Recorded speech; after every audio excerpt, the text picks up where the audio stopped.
ഇനി നമുക്ക് ഞാൻ പറഞ്ഞു പ്രോപ്പർട്ടി ലിസ്റ്റാണ് ഏറ്റവും ഇമ്പോർട്ടൻറ്റ്. അത് കഴിഞ്ഞ് നമുക്ക് എന്താണ് പഠിക്കാനുള്ളത്, ഇങ്ങനെ പുട്ട് പ്രോപ്പ് എന്ന് പറഞ്ഞ സംഭവം വെച്ചിട്ടാണ് നമുക്ക് പ്രോപ്പർട്ടി അസൈൻ ചെയ്യാൻ പറ്റുന്നത്. അതുപോലെ ഗെറ്റ് പ്രോപ്പ് എന്ന് പറഞ്ഞ സംഭവം വെച്ചിട്ട് നമുക്ക് എന്ത് ചെയ്യാം, അതിൻ്റെ വാല്യൂ നമുക്ക് അസൈൻ ചെയ്ത് കൊടുത്ത പ്രോപ്പർട്ടീസിൻ്റെ വാല്യൂസ് നമുക്ക് തിരിച്ച് പ്രിൻറ്റ് ചെയ്യാനും പറ്റും. ഇനി അടുത്തതെന്ന് പറഞ്ഞാൽ നമ്മൾ പറയുന്നത്, അതാണ് ഇതിൽ ഏറ്റവും ഇമ്പോർട്ടൻ്റ് കാര്യം, അറേസ് എന്താണ്. അറേസ് എന്ന് പറഞ്ഞാൽ സിംഗിൾ ഡയമെൻഷനാണോ മൾട്ടി ഡയമെൻഷനാണോ നിങ്ങൾക്ക് അറിയാം. അറേ എന്ന് പറഞ്ഞാൽ എന്താണ്, ഗ്രൂപ്പ് ഓഫ് എലമെൻറ്റ്സ് ആണ്. അത് ഡിഫൈൻ ചെയ്യാവുന്നത് മേക്ക് അറേ ഫംഗ്ഷൻ വെച്ചിട്ടാണ്. ഇനി ഐറ്റം സ്റ്റോർഡ് ഇൻ അറേ എന്ന് പറയുന്നത് ഏതെങ്കിലും ലിസ്റ്റ് ഒബ്ജക്റ്റ് ആയിരിക്കും. ഇനി നിങ്ങളടുത്ത് പറയുകയാണ് എക്സാമ്പിളായിട്ട്, create an array with 10 cells called my array with specification of number of cells. എത്ര സെല്ലുണ്ടെന്ന് പറഞ്ഞിട്ട് മൈ അറേ എന്ന് പറഞ്ഞൊരു അറേ ക്രിയേറ്റ് ചെയ്യണം ഞാൻ നിങ്ങളടുത്ത് പറയണം. അപ്പോൾ നിങ്ങൾ എന്ത് ചെയ്യണം, സെറ്റ് എഫ് മൈ അറേ, എന്നിട്ട് ബ്രാക്കറ്റിൽ എന്താണ് മേക്ക് അറേ, ഒരു സിംഗിൾ കോട്ട് 10 എന്ന് എഴുതി എന്താണ് മേക്ക് അറേ എന്ന് പറഞ്ഞാൽ 10 എലമെൻറ്റ്സ് ഉള്ള, മേക്ക് അറേ എന്നല്ല സോറി മൈ അറേ എന്ന് പറഞ്ഞാൽ 10 എലമെൻറ്റ്സ് ഉള്ള ഒരു അറേ നിങ്ങൾ ക്രിയേറ്റ് ചെയ്യണം. അപ്പോൾ എന്ത് ചെയ്യണം, സെറ്റ് എഫ് എന്ന് എഴുതിയിട്ട് ഇപ്പോൾ നിങ്ങളുടെ പേരാണ്, ഉദാഹരണത്തിന് ആര്യ എന്നാണ് നിങ്ങളുടെ പേര്. അപ്പോൾ സെറ്റ് എഫ് ആര്യ, ആര്യയുടെ എന്തെങ്കിലും 10 ക്വാളിറ്റീസാണ് നമ്മൾ എഴുതാൻ പോകുന്നത്. അപ്പോൾ എന്താണ് മേക്ക് അറേ ഡാഷ് ഇട്ടിട്ട്, അല്ലെങ്കിൽ 5 ക്വാളിറ്റീസ് ഡാഷ് ഇട്ട് എന്തെങ്കിലും ബ്രാക്കറ്റിൽ 5 എന്ന് എഴുതും.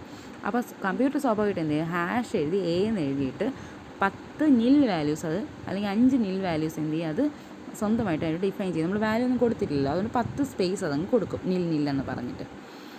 ഇനി അടുത്തതെന്ന് പറഞ്ഞാൽ നമ്മൾ എന്ത് ചെയ്യണം, ഇവിടെയൊക്കെ വാല്യൂ കൊടുക്കേണ്ട അറേന് അതിന് നമ്മൾ എന്ത് ചെയ്യും, AREF എന്നുള്ള ഫംഗ്ഷനാണ് ഉപയോഗിക്കുന്നത്. അത് നമുക്ക് എന്ത് ചെയ്യാൻ പറ്റും, ഓരോ അറേയുടെ ഓരോ പൊസിഷനിൽ ചെന്നിട്ട് നമുക്ക് വാല്യൂ കൊടുക്കാം. ഉദാഹരണത്തിന് AREF വെച്ചിട്ട് മൈ അറേ 9 എന്ന് നമ്മൾ കൊടുത്തു കഴിഞ്ഞാൽ അവിടെ എന്ത് വരും, സെല്ലിൻ്റെ കണ്ടൻറ്റ് വാല്യൂ കൊടുക്കാനല്ല, സെല്ലിൻ്റെ കണ്ടൻറ്റ് ആക്സസ് ചെയ്യാനാണ്. അപ്പോൾ എന്ത് വരും, ഇവിടെ 9 വാല്യൂ ഒന്നും കൊടുത്തിട്ടില്ല, 9ാമത്തെ പൊസിഷൻ, അപ്പോൾ നില്ലെന്നാണുള്ളത്, അപ്പോൾ നില്ലെന്ന് കിട്ടും. ഇനി നമുക്കൊരു അറയിൽ എന്തെങ്കിലും വാല്യൂ കൊടുക്കണമെങ്കിൽ നമ്മൾ എന്ത് ചെയ്യും, സെറ്റ് എഫ് തന്നെയാണ് വീണ്ടും ഉപയോഗിക്കുക. സെറ്റ് എഫ് എങ്ങനെ ഉപയോഗിക്കുക, സെറ്റ് എഫ് എന്ന് എഴുതുക, എന്നിട്ട് എന്ത് ചെയ്യും, AREF എന്നുള്ള ഫംഗ്ഷൻ എഴുതുക, എന്നിട്ട് എന്ത് ചെയ്യും, മൈ അറേ 0 എന്ന് പറഞ്ഞാൽ ഇവിടെ എന്താണ് നിങ്ങൾ ചെയ്യണം, മൈ അറേ 0 എന്നുള്ള പൊസിഷൻ നേരത്തെ പറഞ്ഞാൽ ആക്സസ് ചെയ്തു നിങ്ങൾ.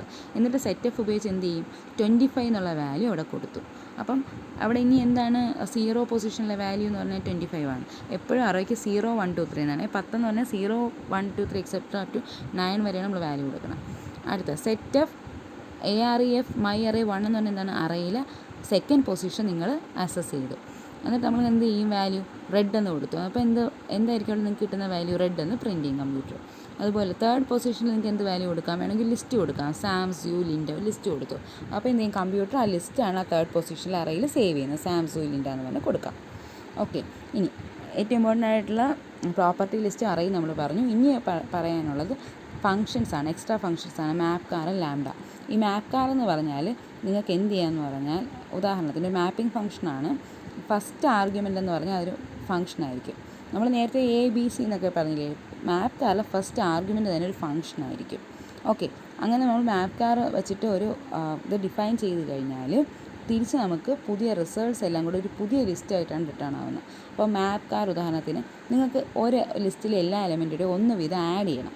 എങ്കിൽ നിങ്ങൾ എന്ത് ചെയ്താൽ മതി, മാപ്പ് കാർ എന്ന് എഴുതുക, എന്നിട്ടൊരു സിംഗിൾ കോട്ട് ഇട്ട് 1+ എന്ന് എഴുതുക, വീണ്ടും ഒരു സിംഗിൾ കോട്ട് ഇട്ട് ഏത് ലിസ്റ്റാണോ നിങ്ങൾ ഓരോ എലമെൻറ്റിലും വാല്യൂ ആഡ് ചെയ്യേണ്ട ലിസ്റ്റ് എഴുതുക. അപ്പോൾ നിങ്ങൾക്ക് എന്ത് കിട്ടും, മാപ്പ് കാർ 1+ എഴുതിയിട്ട് സിംഗിൾ കോട്ട് 5 10 15 20 25 എന്ന് എഴുതിയാൽ 6 11 16 21 26 എന്ന് കിട്ടും.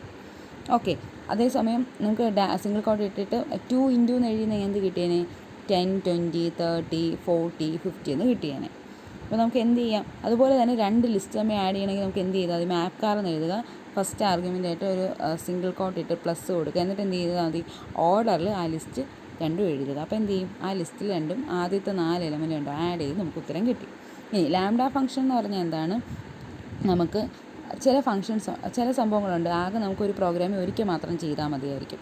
അപ്പോൾ അങ്ങനെ ഒരിക്കൽ മാത്രം ഇവാലുവേറ്റ് ചെയ്യണമെങ്കിൽ നമുക്ക് എന്ത് ചെയ്യാം, ഒരു അൺനെയിംഡ് അനോണിമസ് ആയിട്ടുള്ള ഫംഗ്ഷനായിട്ട് അതിനെ കണക്കാക്കാം. അപ്പോൾ അങ്ങനെയുള്ള ഫംഗ്ഷനെ റൈറ്റ് ചെയ്യാൻ ഇവാലുവേറ്റ് ചെയ്യാനും നമ്മൾ ഉപയോഗിക്കുന്നതാണ് എന്ത്, ലാംഡ ഫംഗ്ഷൻ. അപ്പോൾ ലാംഡ എന്ന് എഴുതുക, ആർഗ്യുമെൻ്റ് എഴുതുക, എന്നിട്ട് ഫംഗ്ഷൻ ബോഡി എഴുതുക. അപ്പോൾ എളുപ്പമാണ്. ഇപ്പോൾ നിങ്ങൾക്ക് ഉദാഹരണത്തിന് എന്തെങ്കിലും ചെയ്തുകൊണ്ടിരിക്കുന്നതിനിടയ്ക്ക് ഏതെങ്കിലും വലിയ പ്രോഗ്രാമിനിടയ്ക്ക് ക്യൂബ് കണ്ടുപിടിക്കണം ഒരു നമ്പറിൻ്റെ, പക്ഷെ നിങ്ങൾ ഓൾറെഡി ഡിഫൈൻ ചെയ്തിട്ടില്ല. ഇപ്പോൾ ക്യൂബ് എന്നാൽ A=B ക്യൂബ് എന്നൊക്കെ എഴുതണ്ടേ, അത് നമ്മൾ ഡിഫൈൻ ചെയ്തിട്ടില്ല. അപ്പോൾ അതിന് പകരം നമുക്ക് എന്ത് ചെയ്യാം, ലാംഡ എക്സ് എന്ന് എഴുതുക, എന്നിട്ട് എന്ത് ചെയ്യാം, *(x(x) എന്ന് കൊടുത്ത് എന്ത് കിട്ടും, നിങ്ങൾക്ക് x³ വാല്യൂ അവിടെ കിട്ടും. അപ്പോൾ അങ്ങനെ പെട്ടെന്ന് ചെയ്യാൻ വേണ്ടി ഉപയോഗിക്കുന്ന ഫംഗ്ഷനാണ് ലാംഡ ഫംഗ്ഷൻ. ഓക്കെ, ഇനി അതുപോലെ നിങ്ങൾക്ക് ഒരു ലിസ്റ്റ് ഓഫ് നമ്പേഴ്സിൻ്റെ ക്യൂബ് കണ്ടുപിടിക്കണമെങ്കിൽ ഈ സംഭവം തന്നെ ഉപയോഗിക്കാം. അവിടെ എന്ത് ചെയ്യണം, ഡിഫൈൻ ക്യൂബ് ലിസ്റ്റ് ഞാൻ പറഞ്ഞു. അപ്പോൾ ആദ്യം ഫംഗ്ഷൻ നെയിം ഡിഫൈൻ ചെയ്തു, എന്നിട്ട് ലിസ്റ്റ് എന്നാണ് നമ്മൾ ഫംഗ്ഷൻ്റെ പാരാമീറ്റർ കൊടുത്തത്. ഇനി അപ്പം എന്ന് പറഞ്ഞാൽ എന്താണ്, അവിടെ ലിസ്റ്റ് നമുക്ക് സ്പെസിഫൈ ചെയ്യാം, ഒരു എലമെൻ്റ് അല്ല ഒരു ലിസ്റ്റ് തന്നെ സ്പെസിഫൈ ചെയ്യാം. ഇനി അടുത്ത് നമ്മൾ എന്ത് ചെയ്യും, മാപ്കാർ ഉപയോഗിച്ച് നമ്മൾ എന്ത് ചെയ്യും, ഹാഷ് ഇട്ടിട്ട് എഴുതി lambda X star X X X list IST list എന്നല്ല സോറി IST എന്നാണ് നമ്മൾ ഫംഗ്ഷൻ ഡിഫൈൻ ചെയ്യുമ്പോൾ IST എന്ന് എഴുതി. IST എന്ന് എഴുതുമ്പോൾ എന്താണ് ചെയ്യുന്നത്, ഈ പറഞ്ഞ പോലെ ലാംഡ എക്സ് ക്യൂബിൻ്റെ വാല്യൂ ആണ് ഈ ISTയിലോട്ട് കൊടുക്കേണ്ടത്. അടുത്ത് എന്ത് ചെയ്ത് ക്യൂബ് ലിസ്റ്റ് എന്നുള്ള ഓൾറെഡി കമ്പ്യൂട്ടർ പ്രിൻറ്റ് ചെയ്ത് നമ്മൾ അടുത്ത് എന്ത് ചെയ്യും, റീകോൾ ചെയ്യാൻ വേണ്ടി എന്ത് ചെയ്യും, ക്യൂബ് ലിസ്റ്റ് എന്ന് എഴുതുക. ഞാൻ പറഞ്ഞില്ലേ ഫംഗ്ഷൻ നെയിം എഴുതുക, എന്നിട്ട് അതിൻ്റെ പാരാമീറ്റർ കൊടുക്കുക. ഇവിടെ ലിസ്റ്റാണ് പാരാമീറ്റർ. അപ്പോൾ ഏത് ലിസ്റ്റ് വേണോ കൊടുക്കാം, ഉദാഹരണത്തിന് 1 2 3 ബ്രാക്കറ്റിനകത്ത് കൊടുക്കാം, അല്ലെങ്കിൽ 5 6 10 എന്ന് കൊടുക്കുക, എന്ത് വേണോ കൊടുക്കാം. ഇനി നിങ്ങൾ എന്ത് ചെയ്യണം, അപ്പോൾ നമുക്ക് എന്ത് ചെയ്യും, കമ്പ്യൂട്ടർ അതിൻ്റെ ക്യൂബ് ഓരോ നമ്പറിൻ്റെ ക്യൂബ് പ്രിൻറ്റ് ചെയ്ത് കിട്ടും. പിന്നെയുള്ളത് ഏറ്റവും ലാസ്റ്റ് ടോപ്പിക്കാണ് ഇത്, ലിസ്റ്റിലെ എങ്ങനെയാണ് ലിസ്റ്റുകളെ കമ്പ്യൂട്ടർ സേവ് ചെയ്യുക. ലിസ്റ്റ് എന്ന് പറഞ്ഞാൽ നിങ്ങൾക്കറിയാം ഫ്ലെക്സിബിൾ ഡേറ്റ സ്ട്രക്ചറാണ്. അതെന്ന് പറഞ്ഞാൽ മെമ്മറിയിൽ ലിങ്ക്ഡ് സെൽസ് ആയിട്ടാണ് റെപ്രസെൻറ്റ് ചെയ്യുന്നത്. മെമ്മറിയിൽ എങ്ങനെയാണ് ലിസ്റ്റിനെ സ്റ്റോർ ചെയ്യുന്നത്, ലിങ്ക്ഡ് സെൽ സ്ട്രക്ചേഴ്സ് ആയിട്ടാണ്. ആ സെല്ലുകളെ നമ്മൾ എന്ത് പറയും, കോൺ സെൽസ് എന്ന് പറയും. കോൺസ് സെൽസ് എന്ന് പറയുന്ന കാര്യം അത് കൺസ്ട്രക്ട് ചെയ്തിരിക്കുന്നത് കോൺസ് ഫംഗ്ഷൻ വെച്ചിട്ടാണ്. ഇനി നമുക്ക് ഒരു കാര്യം കൂടെ പറയാം, നമുക്ക് രണ്ട് തരത്തിൽ അതിനെ ഇങ്ങനെ ആലോചിക്കാം, രണ്ട് കമ്പോണൻ്റ് ഉള്ളൊരു സിസ്റ്റം പോലെ ആലോചിക്കാം. ഒന്നെന്ന് പറയുന്നത് കാർ കമ്പോണൻറ്റും രണ്ടാമത്തത് CDR കമ്പോണൻറ്റുമാണ്. നിങ്ങൾക്കറിയാം CR എന്ന് പറഞ്ഞാൽ എന്തിനുപയോഗിക്കുന്ന, ഫസ്റ്റ് എലമെൻറ്റ് കിട്ടാൻ.